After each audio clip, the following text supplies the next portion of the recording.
Narraciones breves de fisiología previas a la clase. Lo que debiste leer, pero que aquí te narramos sobre el equilibrio de líquidos y electrolitos.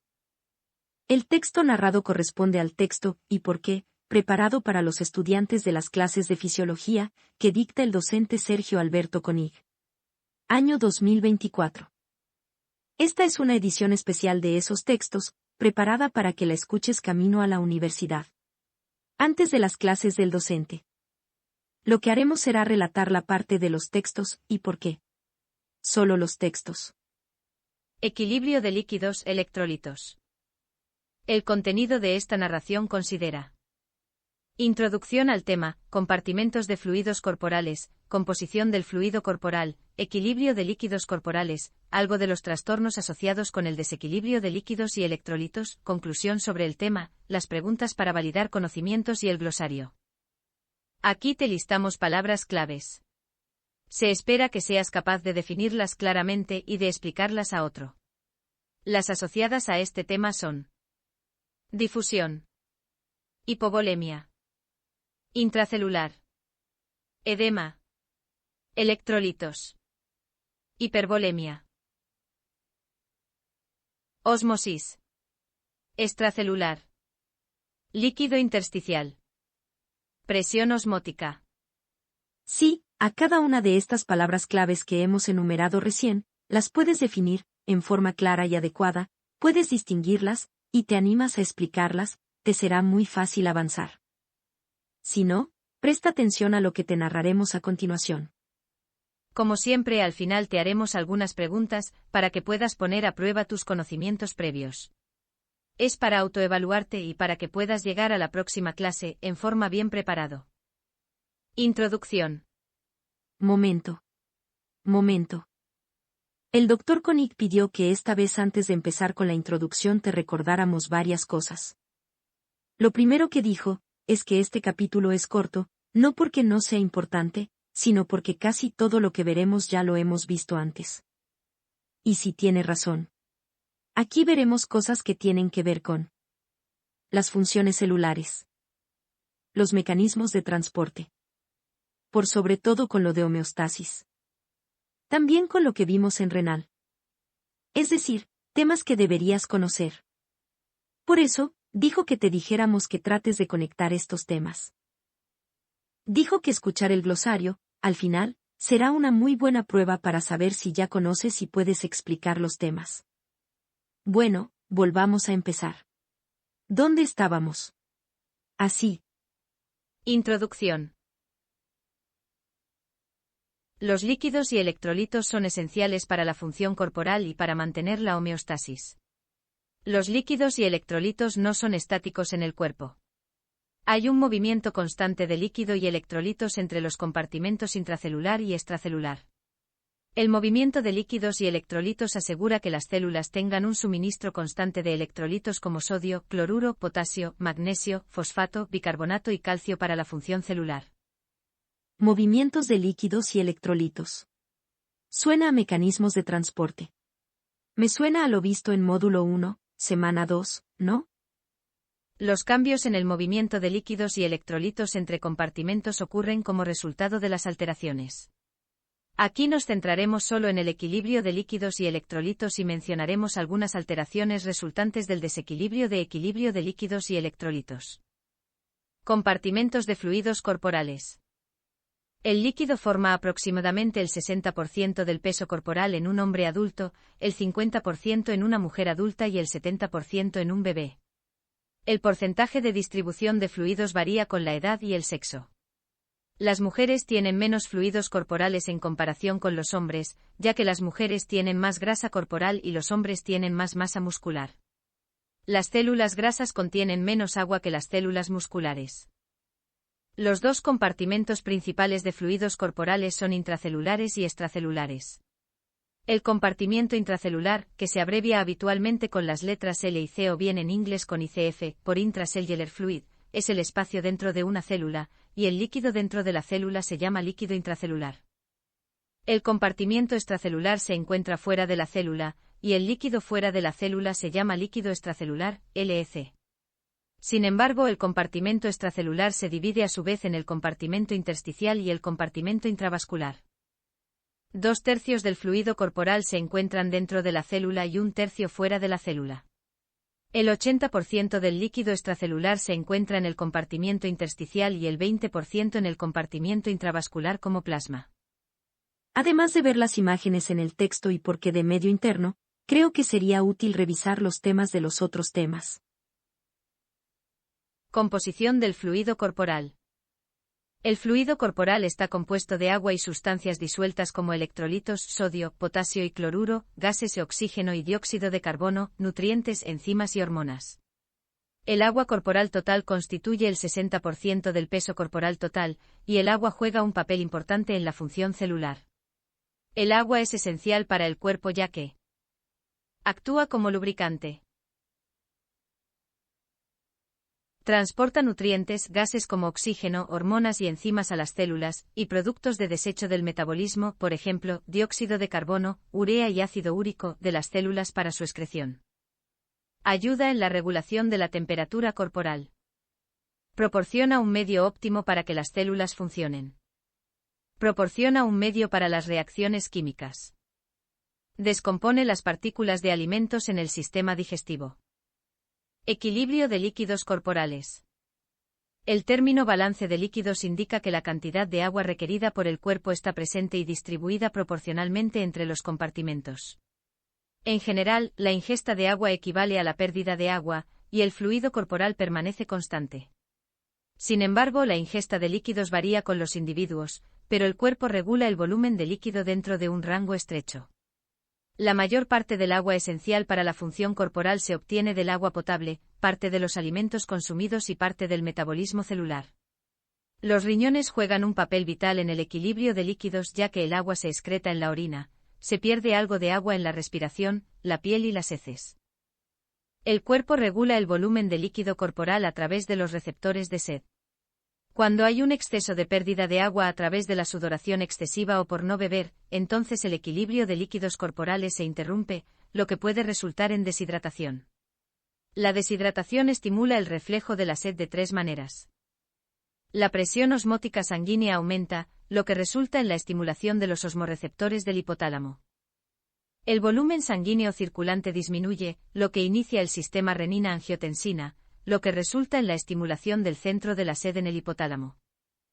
Como resultado de la deshidratación, el revestimiento de la mucosa de la boca está seco y la producción de saliva disminuye, lo que estimula el centro de la sed en el hipotálamo. Koenig pidió que te enfatizáramos que debes ver en detalle la tabla que a continuación te describiremos. Indico que es importante, por tratarse de la tabla de ingesta y egreso, o salida, de los líquidos. Algo clave para tu profesión. Sigamos.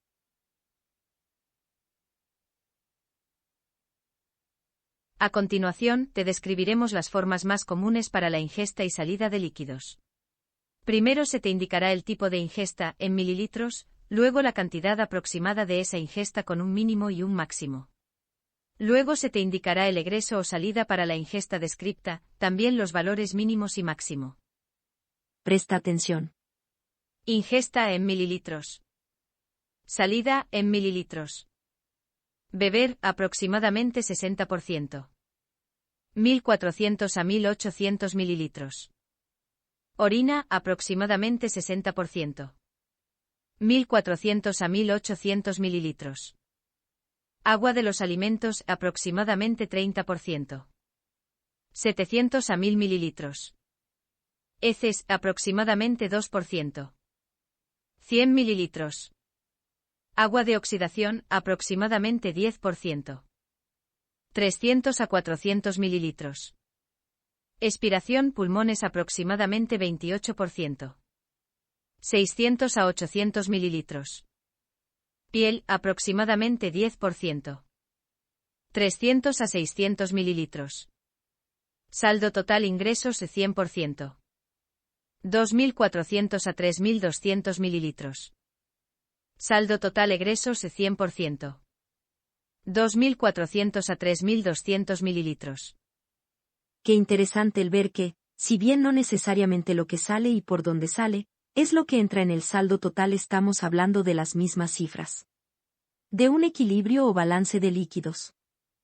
Además, el profesor Koenig seguramente te diría que piensen y reflexiones. ¿Qué es el agua de oxidación? ¿Cuándo vimos que se generaba agua por oxidación? ¿O cómo parte del proceso ventilatorio se perdía agua? Sin duda él te diría, piensen. Conecten, recapitulen. Conecten. ¿O no? Bueno, sigamos. Osmosis. ¿Cuántas veces hemos hablado de la osmosis? Bueno, ahora toca conectar y asociarlo finalmente con lo que es importante y cotidiano en tu futura práctica profesional, las soluciones endovenosas que administramos a los pacientes. Es corto, escucha bien.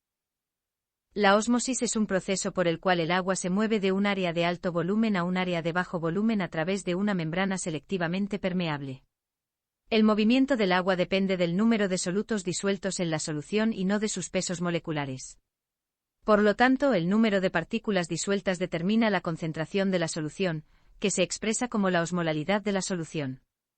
La membrana selectivamente permeable permitirá que las moléculas de agua se muevan, pero no es permeable a solutos como el sodio, el potasio y otras sustancias. El agua representa la presión osmótica en los tejidos y células del cuerpo. El movimiento del agua entre los compartimentos intracelular y extracelular ocurre a través de ósmosis. A veces, se usa el término tonicidad en lugar de osmolalidad. Por lo tanto, las soluciones pueden considerarse hipertónicas, hipotónicas o isotónicas. El término solución hipertónica indica que la solución tiene una alta cantidad de solutos disueltos en ella, por ejemplo, destroza al 5%. Una solución hipotónica es aquella que tiene una baja concentración de solutos disueltos en ella, por ejemplo, 0,45% de solución salina normal. Una solución isotónica tiene la misma osmolalidad que los fluidos corporales, por ejemplo, solución salina normal al 0,9%. Clave. Sobrecarga de fluidos. Así como la deshidratación puede ser perjudicial para la salud y el bienestar de un paciente, también lo puede ser la sobrecarga de líquidos. La sobrecarga de líquidos ocurre cuando el volumen circulante es excesivo, es decir, más de lo que el corazón puede manejar de manera efectiva. Esto resulta en insuficiencia cardíaca, que generalmente causa edema pulmonar y edema periférico. La sobrecarga de líquidos generalmente se presenta como edema pulmonar agudo con síntomas de disnea aguda. La sobrecarga crónica de líquidos, como ocurre en el contexto de la sobrecarga de líquidos intravasculares, generalmente se presenta con características de insuficiencia cardíaca crónica, y los síntomas principales son fatiga, disnea, taquicardia, edema con fovea. Electrolitos. Otro tema del que han hablado y estudiado, espero, desde el inicio de esta asignatura, los electrolitos. ¿No? Bien, el profe Koenig dirían que te pongas en modo conexión. Sí, recapitula lo aprendido, conecta con lo ya visto, y asocia los temas. Aprovecha para que sea un aprendizaje significativo. Vamos. ¿Qué se puede? El equilibrio de líquidos está relacionado con el equilibrio electrolítico. Los electrolitos son compuestos químicos que se disocian en agua para formar partículas cargadas llamadas iones. El equilibrio de líquidos está relacionado con el equilibrio electrolítico. Los electrolitos son compuestos químicos que se disocian en agua para formar partículas cargadas llamadas iones. Los electrolitos son compuestos químicos que se disocian en agua para formar partículas cargadas llamadas iones. Nota y disculpas, no hay un error en la grabación, solo que alguien pidió que lo repitiéramos.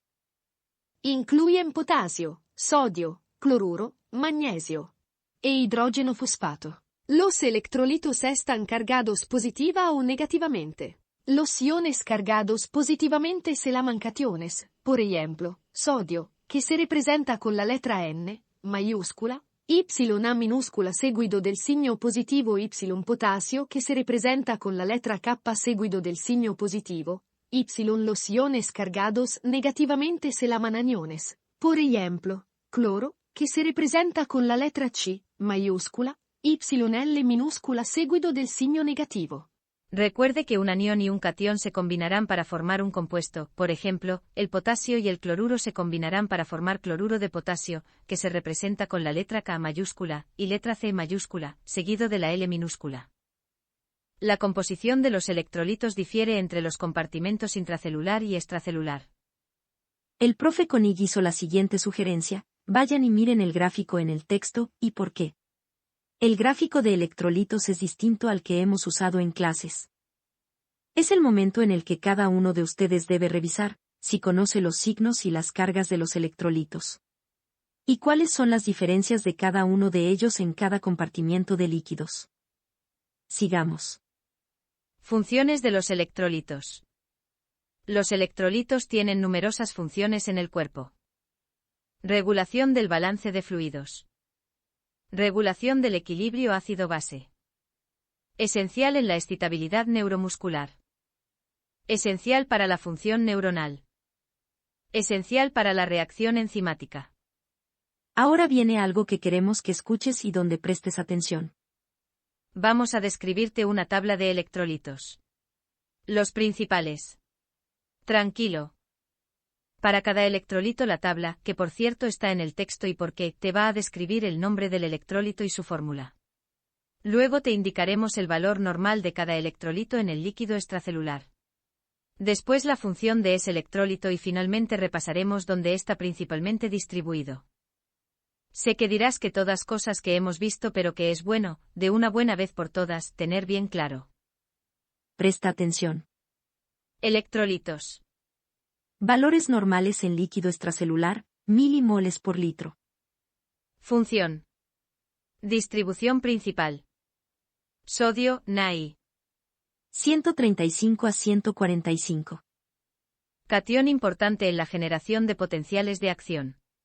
Juega un papel importante en el equilibrio de líquidos y electrolitos. Catión principal del líquido extracelular. Potasio, Ki.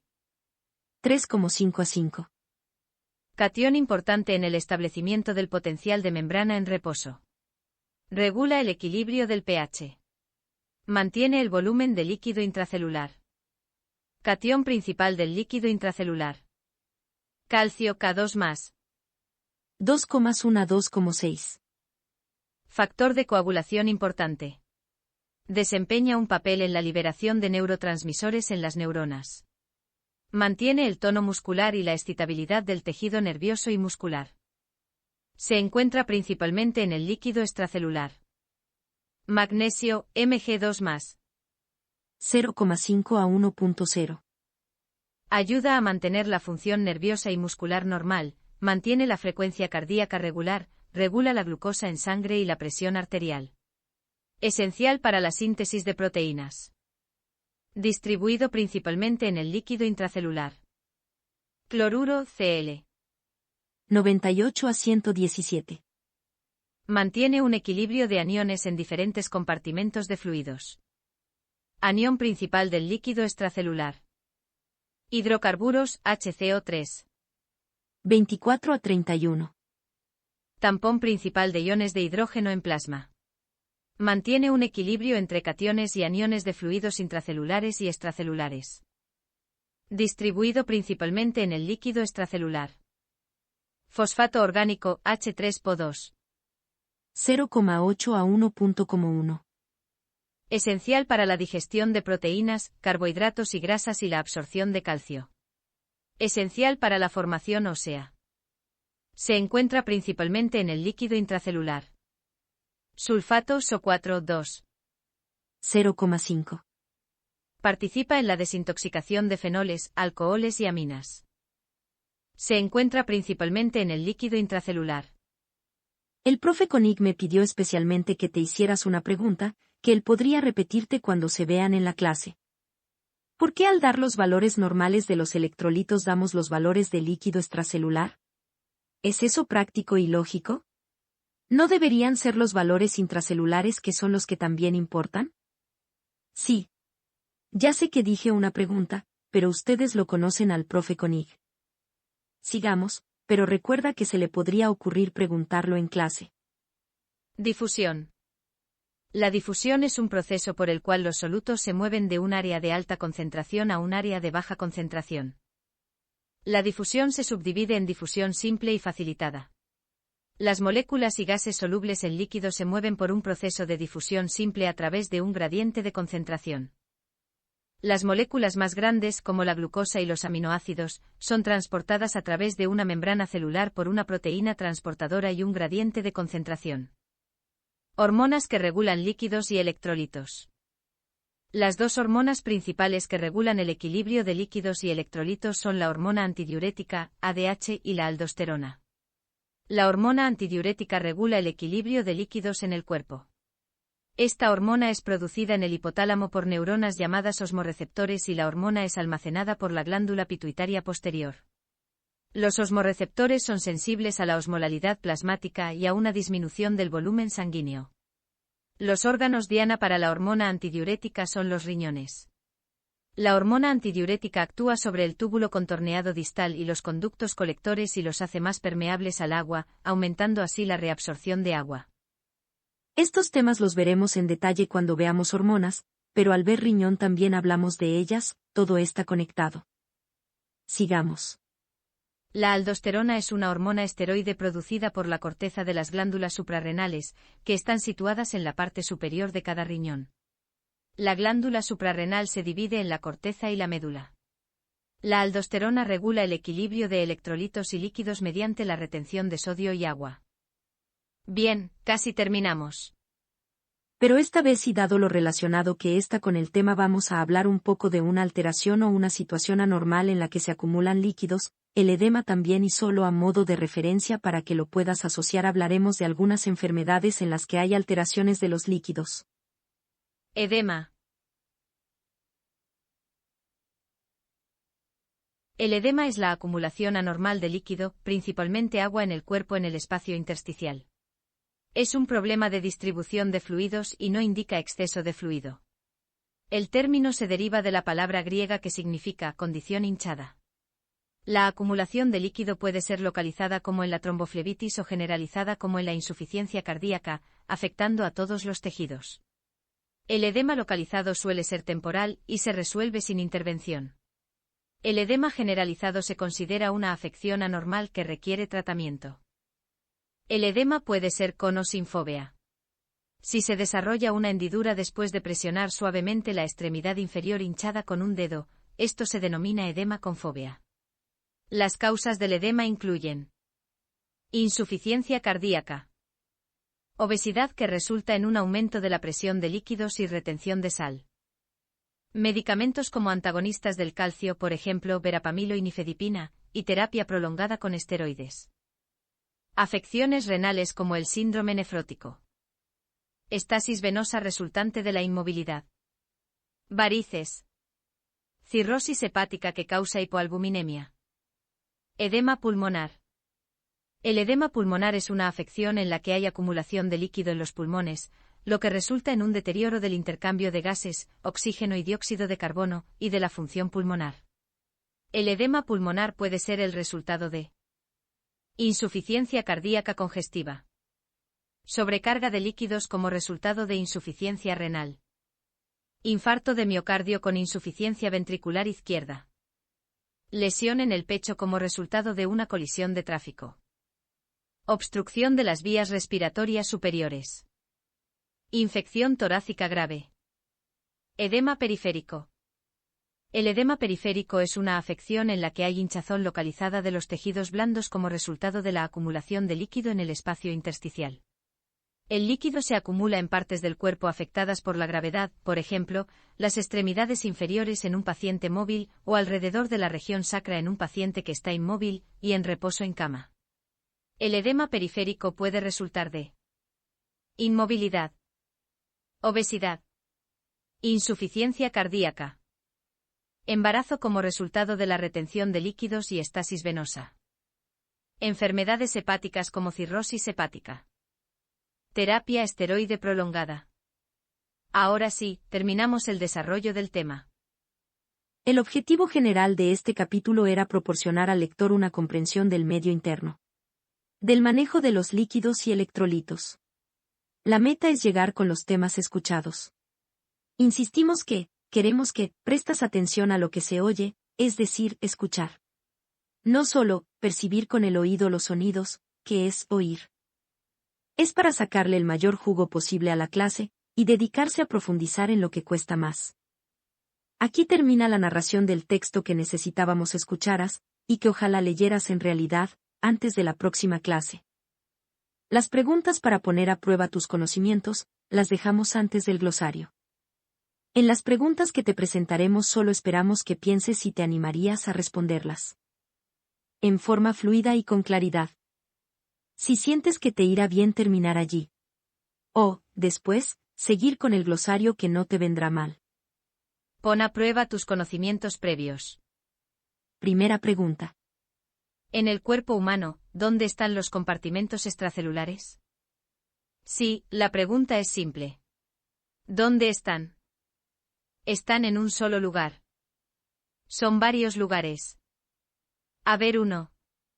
El siguiente. ¿Cómo te fue? Deberías identificarlos con facilidad y ojalá en orden de importancia. Si no fue así a repasar. Ahora la segunda pregunta. ¿Dónde se encuentra la mayor parte del volumen de líquido, en los compartimentos intracelulares o extracelulares? Tercera pregunta. Puedes definir y explicar los términos soluciones hipotónicas, hipertónicas e isotónicas. Cuarta pregunta. ¿Cuáles son los signos y síntomas de la deshidratación? Si no pudiste, en tu mente, responder a cada pregunta, con claridad, vuelve a escuchar esto. Pero te sugiero hacerlo con el texto en la mano. Hagamos una síntesis de qué resultados del aprendizaje que se esperan que adquieras. Tú deberías poder identificar los compartimentos de líquido del cuerpo. Enumere los principales electrolitos de los compartimentos extracelular e intracelular del cuerpo. Definir el término ósmosis. Definir el término difusión. Entre otras cosas, pero con esto estaríamos muy bien. Aquí lo último. Pero esta vez me pidieron enfatizar que sería muy útil que lo escucharas, hasta el final, el glosario de medio interno. Es una excelente lista de conceptos claves para potenciar vocabulario y de paso conectar, asociar, repasar. Podrías detenerte aquí, o, como te decimos siempre, si quieres entretenerte, sigue escuchando un poco más. Si ya escuchaste otro episodio, sabes que esta parte, no es divertida, pero sí, es útil. Es tediosa quizás, pero útil para fijar conceptos, y repasar otros. Son solo 4 minutos más. Si no las quieres escuchar avanza para hasta finalizar el glosario. Vamos entonces con el glosario de términos para escuchar y validar conocimientos. Amina. Compuesto orgánico que contiene nitrógeno. Anión. Ion cargado negativamente. Antiemético. Un medicamento que reduce las náuseas y los vómitos. Anuria. Insuficiencia de los riñones para producir orina. Catión. Ion cargado positivamente. Deshidratación. Pérdida excesiva de líquidos del cuerpo. Desintoxicación. Eliminación de sustancias tóxicas del cuerpo. Electrólito. Un elemento químico o compuesto que incluye sodio, potasio, calcio, cloruro y bicarbonato. Extracelular. Fuera de la celda. Hipertónico. Solución que tiene grandes cantidades de solutos disueltos en ella. Hipodermoclisis. Inserción de una pequeña cánula en los tejidos subcutáneos. Hipotónico. Tóxicas del cuerpo. Una solución que tiene una baja concentración de solutos. Espacio intersticial. Espacio entre celdas. Intracelular. Dentro de la celda. Isotónico. Una solución que tiene la misma osmolalidad que los fluidos corporales. Metabolismo. El nombre colectivo para todos los procesos físicos y químicos que ocurren dentro de una célula/diagonal organismo vivo, pero a menudo se refiere solo a reacciones que involucran enzimas. Náuseas. Una sensación desagradable que produce una sensación de malestar en la región del estómago con una sensación de necesidad de vomitar. Edema. La acumulación anormal de líquido en los espacios intersticiales.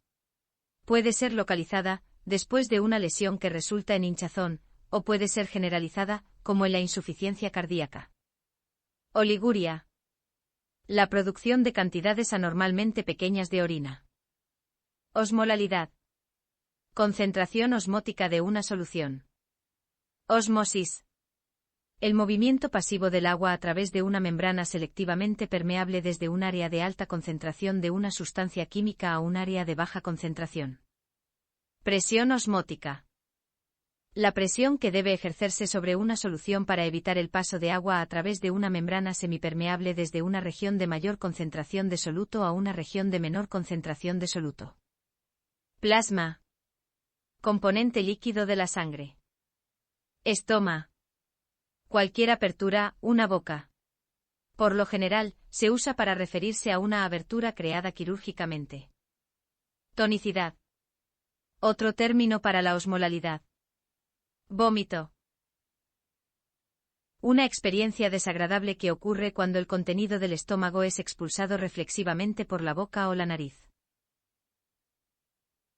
Siempre es útil aumentar nuestro vocabulario, más si lo hacemos pensándolos como terminología, e identificando sus componentes. Aprovecha esto ya que es buen repaso. Como dice el Dr. Koenig, seguro te serán útiles para responder preguntas de tus familiares, amigos o vecinos que ya saben que tú estudias una carrera de salud. Nos vemos en la clase. O, mejor dicho, nos escuchamos nosotros, tú y nosotras, siempre antes de la próxima clase. Y tú, y el Dr. Koenig, se ven en la próxima clase. Suerte. Recuerda ir a ver las figuras del texto. También, recuerda que este capítulo va de la mano con otros como el de sistema renal. Si no lo escuchaste, hazlo, antes de esta clase. Este material fue especialmente preparado, y adaptado, como narración por el docente Dr. Sergio Alberto Koenig, SAC. Aclaraciones. Esta narración está basada en los textos que tienes disponibles en el aula, texto y por qué. Son una adaptación especial para que puedas escucharlos, mientras vas camino a tu clase. Esto no reemplaza a la versión vigente, que está publicada en el aula virtual de la asignatura. Todas las referencias utilizadas en los textos originales, imágenes y figuras se enumeran y detallan en los textos base de estos audios, que están disponibles en el aula. Comentarios o sugerencias. Te agradeceremos nos remitas comentarios, observaciones, aportes, o sugerencias, o incluso correcciones de ortografías o gramaticales que se nos puedan haber pasado. En el texto base encontrarás al final el enlace para hacernos llegar tus aportes. O si prefieres puedes escribirle al correo de Sergio a Koenig.